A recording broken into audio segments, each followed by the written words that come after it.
Hello दोस्तों, आप सभी का स्वागत है हमारे चैनल शाश्वत सीजीपीएससी सीजीवापा में। देखिए, हम लोग अभी पढ़ रहे हैं आपके जो उच्च शिक्षा विभाग में जो प्रयोगशाला परिचारक की भर्ती है, ठीक है, और साथ में जो आपके प्रयोगशाला सहायक की है ना, तो वो दोनों भी इसमें शामिल है। तो आज हमारा क्लास जो है आपके विज्ञान के 60 नंबर को लेकर हम लोग, ठीक है, विज्ञान की जो सीरीज कर रहे हैं इसमें हम लोग आगे कंटिन्यू करते हैं। और इसके बाद आपका पोर्शन में आपको देखने को मिलता है 40 नंबर में आपके छत्तीसगढ़ करेंट अफेयर और भारत का आर्थिक भूगोल, उसको भी हम लोग बीच में करेंगे, ठीक है। तो ये 60 नंबर वाला पोर्शन पहले हम लोग अच्छे से कंप्लीट करते हैं, बीच बीच में हम लोग छत्तीसगढ़ का भी कंप्लीट कर लेंगे, छत्तीसगढ़ और करेंट, और लास्ट में हम लोग करेंगे भारत का आर्थिक भूगोल को, ठीक है। चलिए आगे बढ़ते हैं।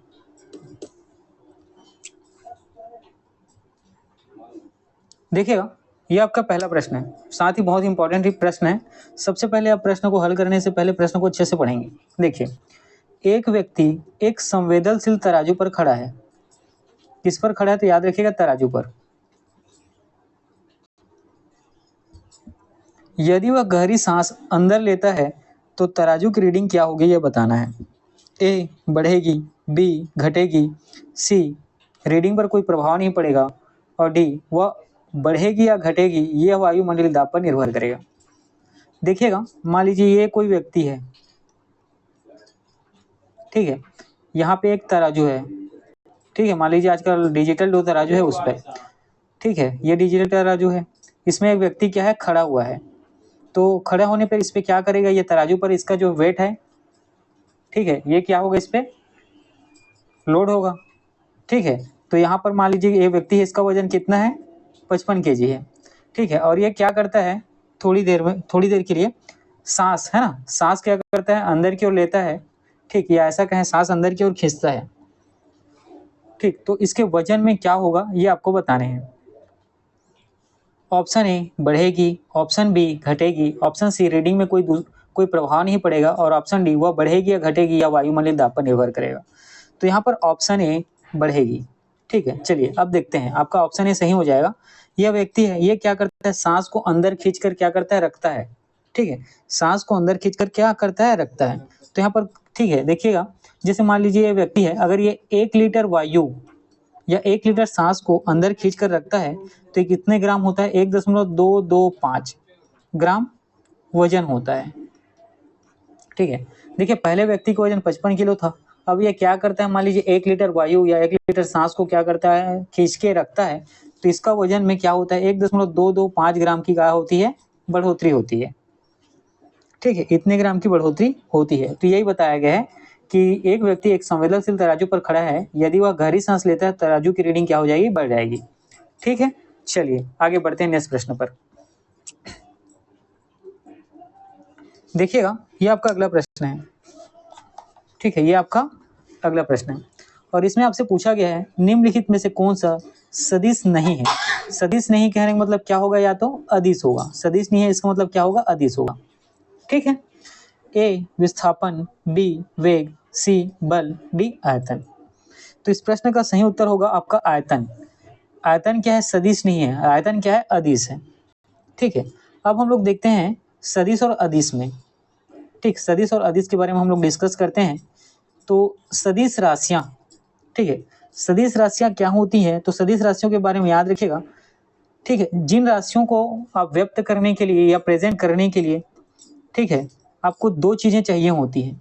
एक होता है आपका परिमाण, मतलब मैग्नीट्यूड, और दूसरा होता है डायरेक्शन, दिशा, ठीक है। जिस राशि को व्यक्त करने के लिए आपको परिणाम और दिशा दोनों की जरूरत पड़ती है, वो क्या होता है, वह सदिश राशि होता है, ठीक है। वह क्या होता है, तो याद रखिएगा, सदिश राशि होता है। और जिस राशि को व्यक्त करने के लिए केवल और केवल परिमाण की जरूरत होती है, या दोनों में से कहें कोई, है ना, परिमाण की जरूरत होती है, दिशा की जरूरत नहीं होती है, तो ये क्या कहलाता है, अदिश राशि। वह क्या कहलाता है, तो अदिश राशि, ठीक है। और सदिश राशि के कुछ उदाहरण आप देखेंगे तो सदिश राशि के उदाहरण आपको देखने को मिलेगा यहाँ पे विस्थापन, वेग, बल, ठीक है। विस्थापन, वेग, बल, ये क्या है, तो सदिश राशि है। साथ ही और कुछ उदाहरण देखते हैं, जैसे त्वरण, ये भी सदिश राशि है, संवेग याद रखिएगा ये भी सदिश राशि है, संवेग में परिमाण और दिशा दोनों होगा, है ना। उसी प्रकार आवेग ये भी क्या है तो याद रखिएगा सदिश राशि है। ठीक, और अदिश राशि यहाँ पे हम लोगों ने देखा कौन कौन सा, तो अदिश राशि में यहाँ पे हम लोग देखते हैं आयतन। ठीक है, अदिश राशि में आप क्या देख पाते हैं यहाँ पे आयतन। ठीक है, अदिश राशि में हम लोगों ने यहाँ पे क्या देखा तो याद रखिएगा आयतन जो है आपका अदिश राशि है। या साथ में और कुछ उदाहरण जैसे ले सकते हैं दाब, है ना, प्रेशर, ये भी अदिश राशि है। उसी प्रकार चाल ये भी क्या है तो याद रखिएगा अदिश राशि है। दूरी ये भी क्या है तो अदिश राशि है। ठीक है, तो इस प्रश्न में हम लोगों ने इतनी कुछ चीजों को देखा है। ठीक है, चलिए आगे बढ़ते हैं। देखिए सदिश राशि और अदिश राशि से बिल्कुल आपके पेपर में, क्योंकि विज्ञान में 60 नंबर का प्रश्न पूछा जाएगा, है ना, 60 नंबर का प्रश्न पूछा जाएगा, तो बिल्कुल यहाँ से आपको प्रश्न देखने को जरूर मिलेंगे, है ना। देखिए निम्नलिखित में से कौन सा सदिश राशि नहीं है, ये प्रश्न आपसे पूछा गया है। ठीक है, कौन सा सदिश राशि नहीं है, यह प्रश्न आपसे क्या किया गया तो पूछा गया है। चलिए देखिए अब यहाँ पे, ए गति, बी वेग, सी बल आघूर्ण जिसको इंग्लिश में आप टार्क बोलते हैं, डी विस्थापन, ई उपयुक्त में से कोई नहीं या उपयुक्त में से एक से अधिक। ठीक है, तो यहाँ पे सदिश राशि कौन सी नहीं है तो याद रखिएगा गति। गति जो है सदिश राशि नहीं है, इसका मतलब क्या होता है अदिश राशि है। तो अदिश राशि में क्या होता है, केवल केवल आपको परिमाण देखने को मिलता है। ठीक है, केवल केवल आपको क्या तो परिमाण देखने को मिलता है। ठीक है, तो ये क्या है गति जो है क्या है तो याद रखिएगा अदिश राशि है, मतलब सदिश राशि नहीं है कौन सा तो ए गति।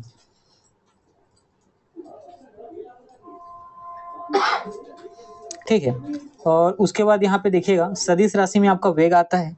ठीक है, वेग क्या है तो सदिश राशि है। बल आघूर्ण टार्क क्या है तो सदिश राशि है। विस्थापन ये क्या है सदिश राशि है। ठीक है, ये सभी क्या है तो याद रखिएगा सदिश राशि है।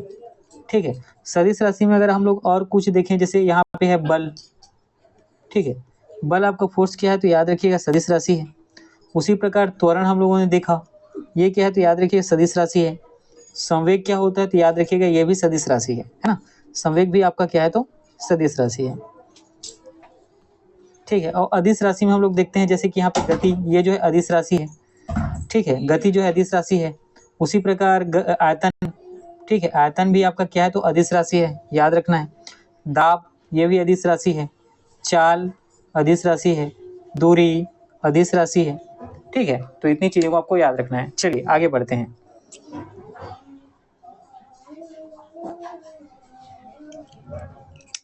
देखिएगा यहाँ पे आपका अगला प्रश्न है और पूछा गया है कि बल गुणनफल होता है किसका, आपको बताना है।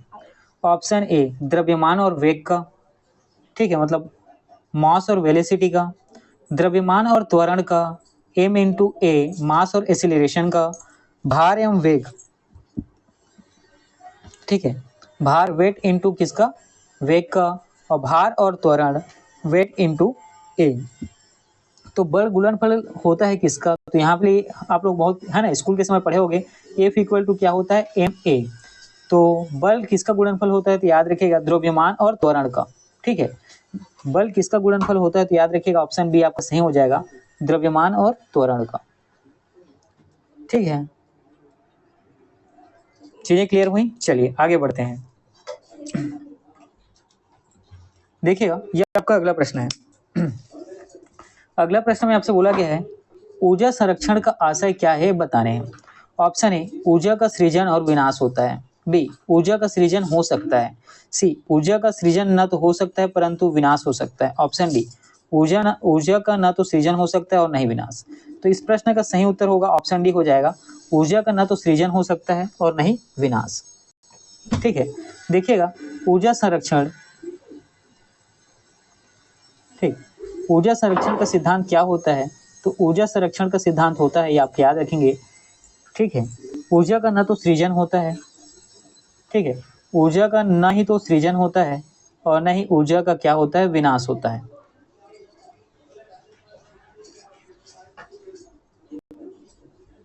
ठीक है, चलिए आगे बढ़ते हैं।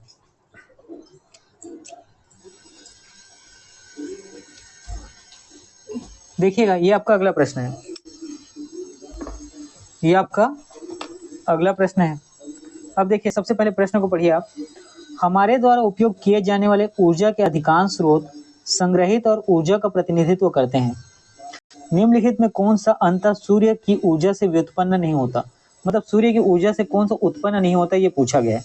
ए नाभिकीय ऊर्जा, बी भूतापीय ऊर्जा, सी बायोमास ऊर्जा और डी पवन ऊर्जा।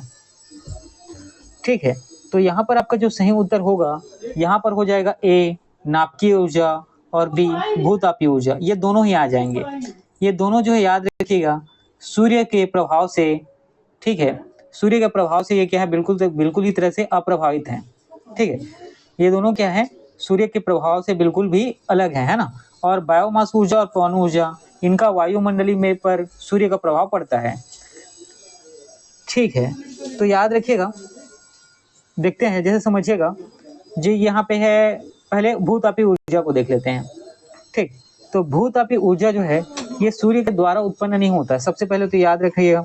ठीक है, ये पृथ्वी के जो भीतरी भाग है, पृथ्वी का जो आंतरिक भाग है, ठीक है, वहाँ ये नाभिकीय अभिक्रिया से उत्पन्न होता है। भूतापीय ऊर्जा सबसे पहले सूर्य से उत्पन्न नहीं होता, पृथ्वी के आंतरिक भाग में, ठीक है, ये जो भूतापी मतलब भूमि जो तपती है, उसी से क्या होता है, ये उत्पन्न होता है। ठीक है, तो ये क्या है, तो भूतापीय ऊर्जा है। ठीक, उसी प्रकार यहाँ नाभिकीय ऊर्जा, तो नाभिकीय ऊर्जा के बारे में आपको क्या याद रखना है, ये परमाणु, ठीक है, जो परमाणु होता है उसके नाभिक से उत्पन्न होता है या उसके नाभिक से मुक्त होता है। नाभिकीय ऊर्जा के बारे में क्या याद रखेंगे कि ये नाभिकीय अभिक्रियाओं से भी उत्पन्न होता है। ठीक है, परमाणु के नाभिक से क्या होता है, मुक्त होता है। और परमाणु के नाभिक में आपको क्या देखने को मिलते हैं, प्रोटॉन देखने को मिलता है और न्यूट्रॉन देखने को मिलते हैं। ठीक है, और जो ये नाभिकीय ऊर्जा है, इसकी दो विधियां आपको देखने को मिलती हैं। नाभिकीय ऊर्जा की आपको दो विधियां देखने को मिलेंगी। इसमें होता है आप एक का नाभिकीय संलयन, ठीक है, एक होता है आपका नाभिकीय संलयन और दूसरा होता है नाभिकीय विखंडन। ठीक है, इसके बारे में आगे बढ़िया से डिस्कस हम लोग करेंगे। ठीक है, तो यहाँ पे नाभिकीय ऊर्जा, भूतापीय ऊर्जा, ये दोनों जो हैं सूर्य के प्रभाव से अप्रभावित रहते हैं। बायोमास ऊर्जा और पवन ऊर्जा, इनका पर सूर्य की ऊर्जा का प्रभाव पड़ता है। ठीक है, इन पर सूर्य की ऊर्जा का क्या तो प्रभाव आपको देखने को मिलता है। चलिए आगे बढ़ते हैं।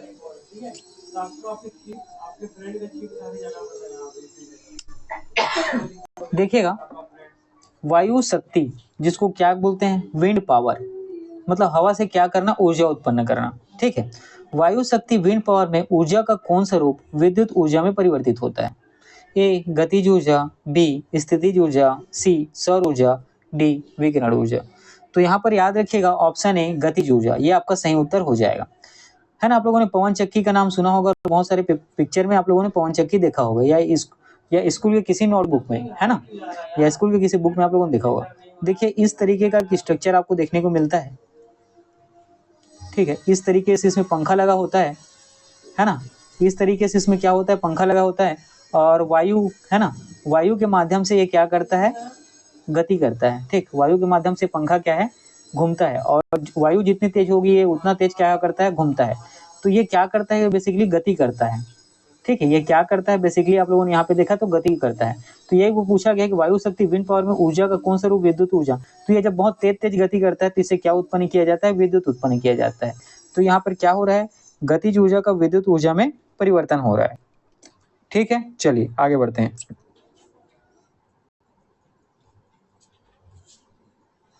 देखिएगा, समझिएगा, है ना, ये थोड़ा सा एक्चुअल में जब मैं पीपीटी बना रहा था ये ऊपर नीचे हो गया है। ठीक है, देखिए यहाँ पे पूछा गया है कि ऊर्जा का रूपांतरण हमें बताने हैं, और यहाँ पे एक्चुअल में आपको क्या करना था, सही मिलान करना था।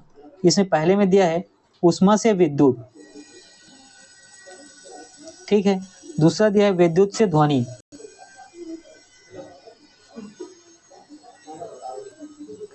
तीसरा दिया है द्रव्यमान से उष्मा,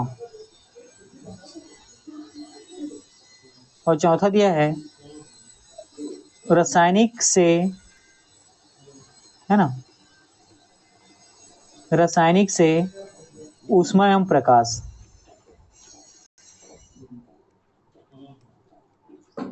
ठीक है, अब इसका हमें क्या करना है, सही मिलान बताने हैं।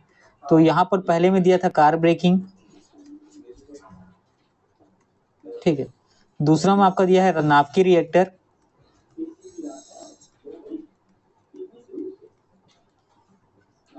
तीसरा दिया है आपको लाउड स्पीकर, और चौथा दिया है आपका सौर सेल। और जैसे कि आप लोगों को पता है हमारे छत्तीसगढ़ में है ना, जनरली पीएससी पेपर लेता है तो वहाँ पे 5 ऑप्शन इस तरीके का दे दिया रहता है, ईंधन दहन, और इसके लिए कोई ऑप्शन ही नहीं है ना, इसके लिए कोई ऑप्शन नहीं है, याद रखिएगा। ये दोनों एक ही यूनिट है, ठीक है। ये दोनों क्या है, रासायनिक से उष्मा या प्रकाश, ये दोनों एक ही यूनिट है। अब इसका हमें करना क्या है, तो याद रखिएगा, सही जोड़ी मिलान इसका बताना है, ठीक। देखिएगा, उष्मा से विद्युत उत्पन्न किया जाता है, ये किस में किया जाता है, तो याद रखिएगा सौर सेल में, ठीक है। उष्मा से विद्युत किस में उत्पन्न किया जाता है, तो यहाँ पे याद रखेंगे सौर सेल से, ठीक। विद्युत से ध्वनि, ठीक, हमें विद्युत से क्या बताना है, ध्वनि, और ये किस में उत्पन्न किया जाता है, तो ये किया जाता है, याद रखिएगा, लाउड स्पीकर में, है ना। जब लाउड स्पीकर आपका बजता है तो याद रखिएगा, आप करंट सप्लाई करते हैं, वहां से कुछ बोलते हैं माइक के माध्यम से, तो आपको सुनाई देता है। द्रव्यमान से उष्मा, ठीक है, द्रव्यमान से उष्मा, ये होता है आपके नाभिकीय रिएक्टर, ठीक है। नाभिकीय रिएक्टर में द्रव्यमान से आप क्या करते हैं, उष्मा उत्पन्न करते हैं।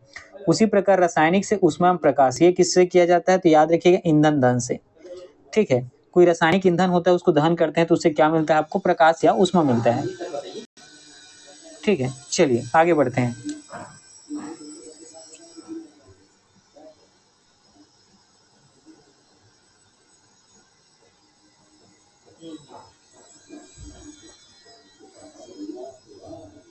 ठीक है, चलिए देखिए,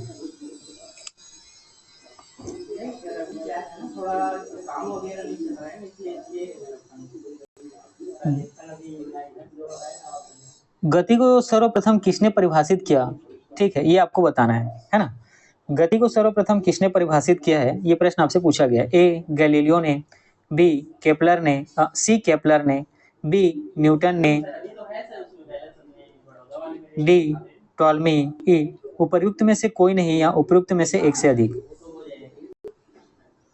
ठीक है। तो गति को सर्वप्रथम किसने परिभाषित किया है, ये प्रश्न आपसे पूछा गया है, ठीक। तो गति को सर्वप्रथम किसने परिभाषित किया है, तो आपका सही उत्तर होगा गैलीलियो। गति की परिभाषा किसने दी है, तो वहां पर भी आपका उत्तर क्या होगा, गैलीलियो ने, ठीक है। तो गैलीलियो के बारे में क्या याद रखना है कि इन्होंने गति की परिभाषा दी है, ठीक है। गति की क्या की है, परिभाषा दी है, और किस प्रकार की, तो एक समान रेखी की, है ना, एक समान रेखी गति की। किस प्रकार गति की थी, एक समान रेखीय गति की, है ना, याद रखना है आपको, एक समान रेखीय गति की, ठीक है। एक समान रेखीय गति के कहने का मतलब क्या है, तो याद रखिएगा, प्रति इकाई समान समय में तय की गई दूरी की गति, ठीक। प्रति इकाई समान समय में तय की गई दूरी की गति को हम लोग क्या कहते हैं, एक समान रेखीय गति कहते हैं, ठीक है। और याद रखिएगा, गैलीलियो के बाद में न्यूटन जी के द्वारा भी गति का नियम प्रतिपादित किया गया है ना। गैलीलियो जी के बाद में न्यूटन जी के द्वारा भी गति का नियम प्रतिपादित किया गया है, ठीक है। चलिए आगे बढ़ते हैं।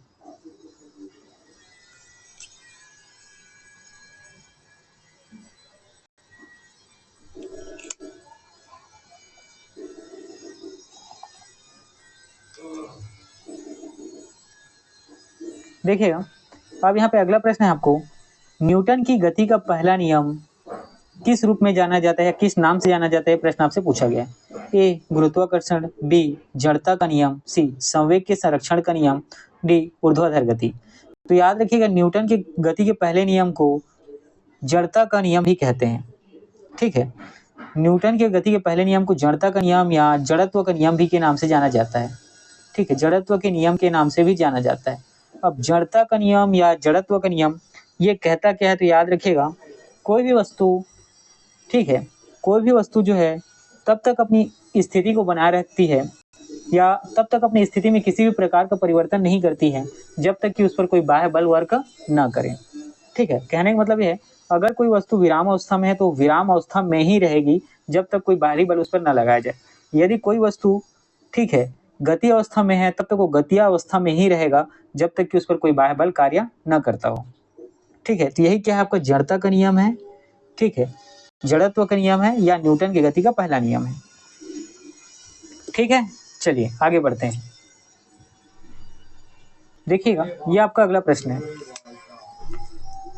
एक ट्रेन जैसे ही चलना आरंभ करती है उसमें बैठे हुए यात्री का सिर जो है पीछे की ओर झुक जाता है, इसका कारण क्या है आपको बताना है। ठीक है, इसका कारण क्या है आपको बताना है। देखिएगा, ए स्थिति का जड़त्व, है ना, स्थिरता का जड़त्व, बी गति का जड़त्व, सी जड़त्व आघूर्ण, डी द्रव्यमान का संरक्षण। ठीक है, मान लीजिए देखिए एक कोई व्यक्ति है, ये ट्रेन में, बस में या कार में बैठी हुई है या बैठा हुआ है। ठीक, ये इसका सीट है, यहाँ पर एक आदमी क्या करता है, बैठा हुआ है। ठीक है, यह समझिए ये क्या है आपका कार मान ले इसको, या इसको बस मान लो, या इसी को ट्रेन मान लो। यहाँ एक व्यक्ति क्या है, ये बैठा हुआ है। ठीक, और बैठा हुआ व्यक्ति भी बैठा हुआ है, और ट्रेन भी आपकी क्या है तो रुकी हुई है। ट्रेन भी क्या हुई है, रुकी हुई है। जब ये अचानक से चालू होती है, ठीक है, जब ये अचानक से क्या करती है, चलने लगती है, चलायमान होती है, गति अवस्था में आती है। ठीक है, तो व्यक्ति का सर जो है पीछे की ओर झुक जाता है, इसका कारण क्या है आपसे पूछा गया है।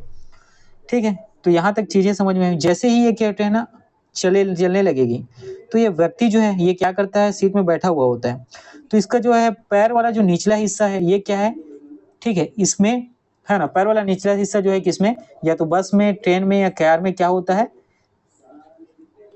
ठीक है, कार के ये समकक्ष होता है। कहने का मतलब क्या है, देखिए अपने पैर को कहाँ पे रखा हुआ है, ये कार में, ट्रेन में या बस में।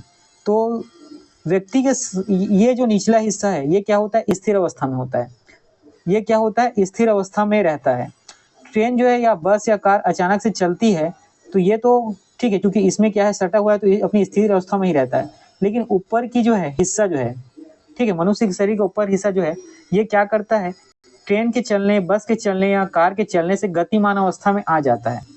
क्या करता है, गतिमान अवस्था में आ जाता है। तो जैसे ही ट्रेन आगे चलती है, व्यक्ति का सर क्या होता है, पीछे की ओर झुक जाता है। ठीक है, व्यक्ति, कहने का मतलब यहाँ पे क्या होता है, देखिएगा यहाँ पे गति के नियम का क्या होता है, लागू होता है।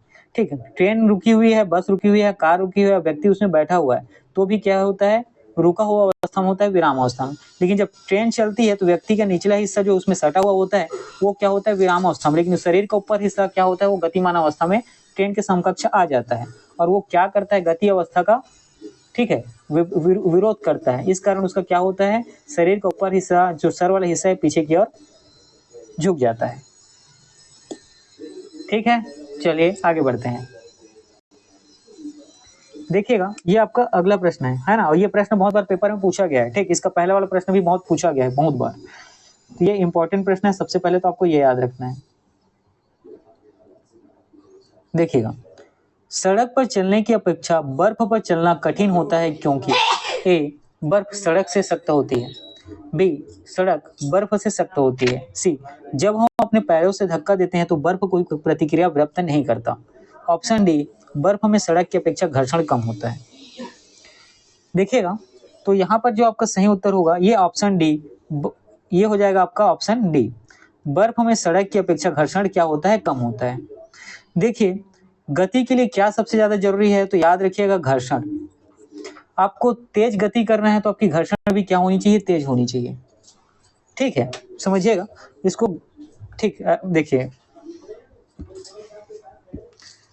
ध्यान से समझिएगा।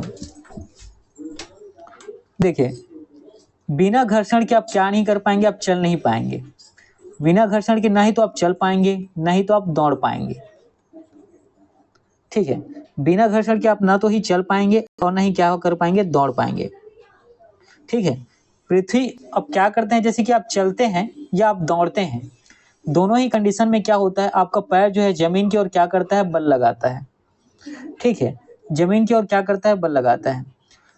ठीक है, और क्या करता है, जमीन आपके ऊपर बल लगाता है, जिसके ऊपर क्या हो, जिसके कारण आप क्या कर पाते हैं, चल पाते हैं। ठीक है, इसको क्या कहते हैं, न्यूटन की गति का तीसरा नियम कहलाता है। न्यूटन की गति का तीसरा नियम, न्यूटन की गति का तीसरा नियम क्या होता है कि प्रत्येक क्रिया के विपरीत क्या होता है, प्रतिक्रिया होता है। ठीक, आप चल पाते हैं उसका कारण क्या है, घर्षण ही है। घर्षण नहीं होगा तो आप चल नहीं पाएंगे। ठीक है, ठीक, और बिना घर्षण के आप क्या कर नहीं पाएंगे, दौड़ भी नहीं पाएंगे। ठीक है, अब देखिए सड़क में क्या होता है, घर्षण अधिक होता है। सड़क में क्या होता है, घर्षण अधिक होता है, इसलिए आप आसानी से चल पाते हैं। अब बर्फ जो है तो याद रखिएगा, बर्फ की सतह कैसी होती है, चिकनी होती है। तो चिकनी होने के कारण इसमें क्या होता है, घर्षण कम होता है। ठीक है, घर्षण क्या होता है, कम होता है। इसी कारण आप सड़क में आसानी से चल पाते हैं, जबकि बर्फ में घर्षण कम होती है, तो बर्फ में चलने पर आपको क्या होती है, कठिनाई महसूस होती है। ठीक है, और जितना घर्षण कम होगा आपकी फिसलन क्या हो जाएगी, बढ़ जाएगी। ठीक है, चलिए आगे बढ़ते हैं। देखिएगा, ये आपका अगला प्रश्न है।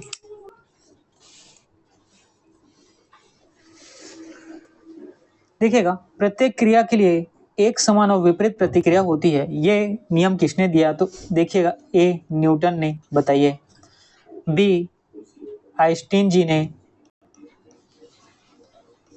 सी बोहर ने, और डी केपलर ने।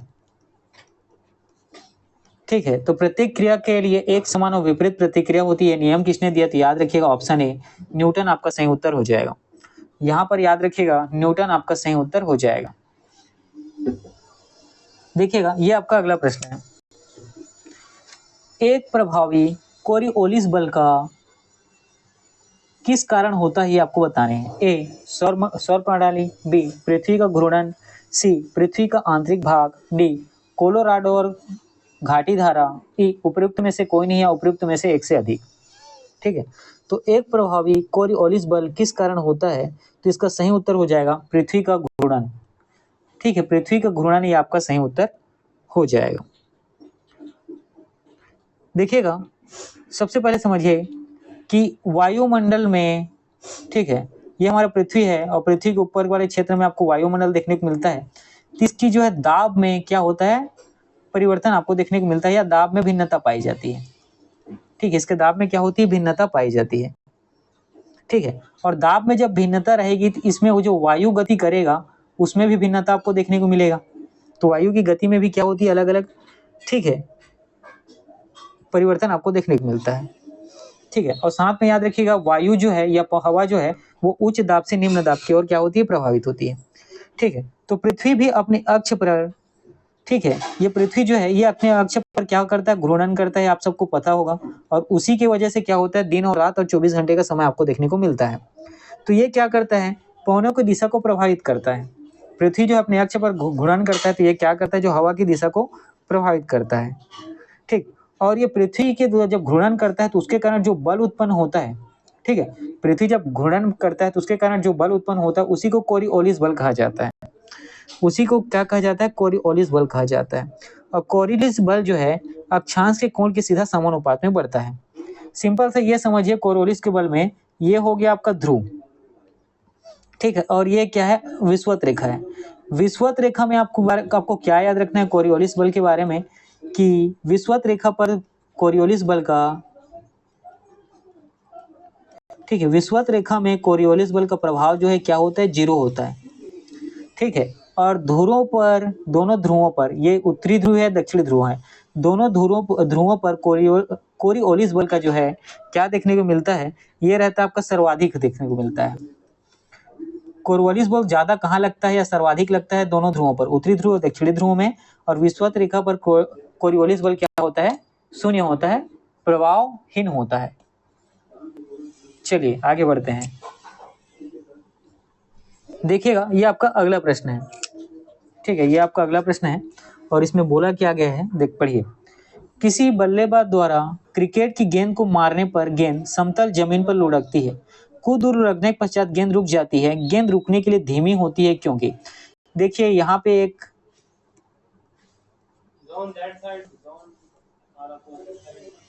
ठीक है, ये मान लीजिए एक प्लेयर है और इसके हाथ में ये बैट है। ठीक है, इसके हाथ में ये क्या है, एक बैट है, और यहाँ से ये क्या करता है, ये बॉल है, इसको मारता है और बॉल जो है क्या करती है, जमीन के समतल इस तरीके से आगे बढ़ती है। तो जितना दूर जाएगी, दूर जाते जाते इसकी गति क्या होती है, धीमी होती है। दूर जाते हुए इसकी गति क्या हो जाती है, धीमी होती है, और धीमी होते हुए तो क्या होती है कि आगे जाते हुए रुक जाती है। तो ये रुकती, इसका कारण क्या है, तो याद रखिएगा घर्षण। इसका कारण क्या है, तो याद रखिएगा इसका कारण क्या होता है, घर्षण होता है। ठीक है, मान लीजिए गेंद जो है इस दिशा में जा रही है तो घर्षण इसके विपरीत दिशा की ओर लगता है। न्यूटन का तीसरा नियम याद रखिए, प्रत्येक क्रिया के विरुद्ध क्या होती है, प्रतिक्रिया होती है। ठीक है, मतलब आप कुछ बल जमीन पर लगाते हैं तो जमीन भर कुल बल क्या लगती है, लगाती है वस्तु पर। मान लीजिए बॉल जो है जमीन से समतल जाते हुए कुछ बल जमीन पर लगाती है, तो उसको रोकने के लिए है ना आपकी जमीन जो है कुछ बल बॉल पे लगाएगी, जिसके कारण उसकी गति एक दूरी तय करने के बाद क्या हो जाती है, कम हो जाती है और आगे जाते हुए वो रुक जाती है। ठीक है, चलिए देखिएगा, ये आपका अगला प्रश्न है।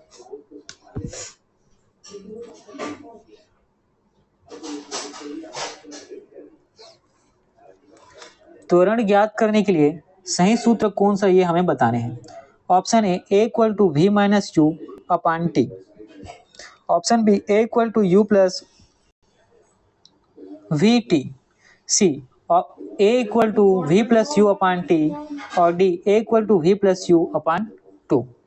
तो यहाँ पर त्वरण की जो सूत्र है इंपॉर्टेंट है, याद रखिएगा। इससे आप क्या करेंगे, न्यूमेरिकल क्वेश्चन भी बनाएंगे। तो ऑप्शन ए आपका सही उत्तर हो जाएगा। ए त्वरण होता है v minus U upon T. ठीक है, इस फार्मूले में आप रखेंगे तो आपको त्वरण मिल जाएगा। ठीक है, v और u जो है प्रारंभिक और अंतिम जो स्थिति है गति की, उसको क्या करता है, रिप्रेजेंट करता है। t जो है समय को बताता है। ठीक है, चलिए आगे बढ़ते हैं। खैर इसको हम लोग न्यूमेरिकल क्वेश्चन जब करेंगे तब मैं उसको पढ़ाऊंगा आपको। देखिएगा, ये आपका अगला प्रश्न है। जो वॉशिंग मशीन है ना, ये जनरली आजकल सबके घर में देखने को आपको मिलेगा। ठीक है, वॉशिंग मशीन का ये मान लीजिए डिब्बा है और इस तरीके की स्ट्रक्चर, और यहाँ से ये क्या होता है, होल होता है और यहाँ से कपड़ा आप इसके अंदर डालते हैं। तो ये क्या करता है, इसको गोल गोल घुमा के साफ करता है।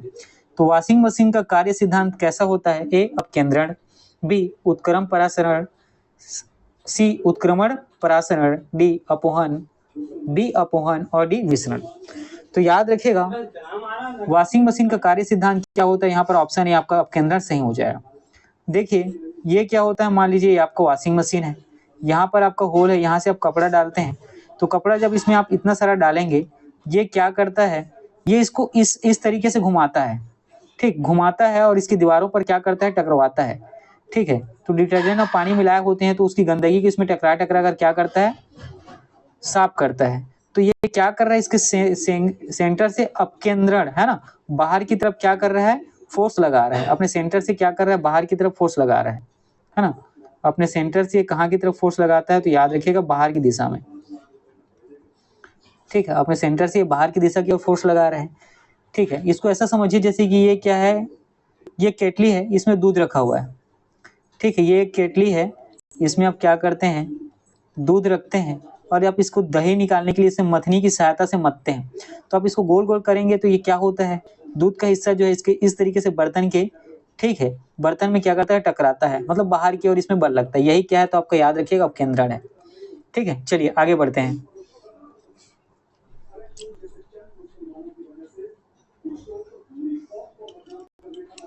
देखिएगा, यह है अगला प्रश्न। मथने के पश्चात क्रीम का दूध से पृथक हो जाने का कारण क्या है, आपको बताने हैं।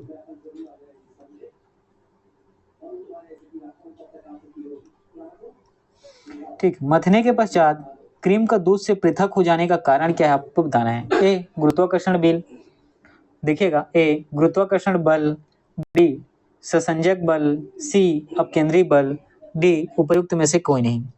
तो याद रखिएगा, मान लीजिए ये आपका प्लेट है। ठीक है, इसमें क्रीम का दूध आप लोगों ने यहाँ पे रखा है, इसमें ये मथनी है, इसकी सहायता से आप मथते हैं। तो ये बल कहाँ लगता है, इस बर्तन के दीवारों पर सभी तरफ, है ना, इस बर्तन के दीवारों पर सभी तरफ लगता है। तो क्रीम का दूध से पृथक हो जाना ये किसके कारण है, तो याद रखिएगा आपका ऑप्शन सी अपकेंद्री बल, है ना। ऑप्शन सी अपकेंद्री बल आपका सही उत्तर हो जाएगा। ठीक है, चलिए आगे बढ़ते हैं। ठीक है दोस्तों, आज का क्लास मैं इतना ही रखता हूँ। पढ़ते रहिए और जितने भी क्वेश्चन है सब बहुत ही इंपॉर्टेंट क्वेश्चन है ना। जितने भी क्वेश्चन आज की क्लास में हम लोगों ने किया सभी भी बहुत इंपॉर्टेंट है और सभी किसी न किसी पेपर में जहाँ साइंस का पोर्शन आपको दिया है पहले पूछा गया है। ठीक है, तो चलिए आज का क्लास में इतना ही।